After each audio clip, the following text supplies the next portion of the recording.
We've heard about State Department emails and whether classified information was put at risk by former Secretary of State Hillary Clinton. How is info in our country protected, and what can we do to protect our own emails? Shari joins us with some tips on how to protect our privacy. Nice to have you with us. It's Sure. a pertinent topic, isn't it?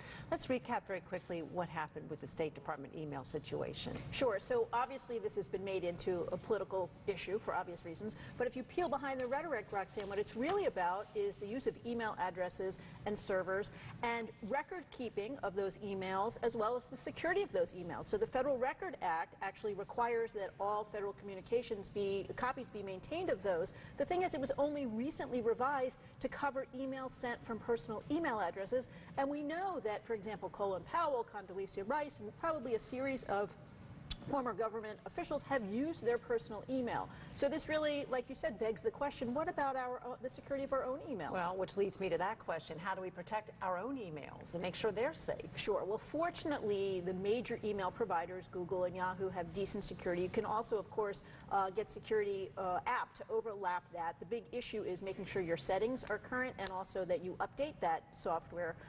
The other thing is the phishing schemes that we've heard of. You want to avoid clicking on links that allow hackers to install malware and other problems on your computer. And then the most important thing is probably your password, having a really solid password. What a lot of folks don't realize is that the bad guys actually scour our Facebook accounts for words and numbers and birthdays and things like that that we might be using in our passwords. So anything that's on Facebook does not belong in your password, and you want to use a mix of capital letters, small letters, symbols. Change that frequently and log out when you're not using your email. But you know, I had a question when they were talking to the FBI director, James Comey, about the investigation, and they said, is it likely that her personal email was probably hacked by somebody? Oh, it may have been.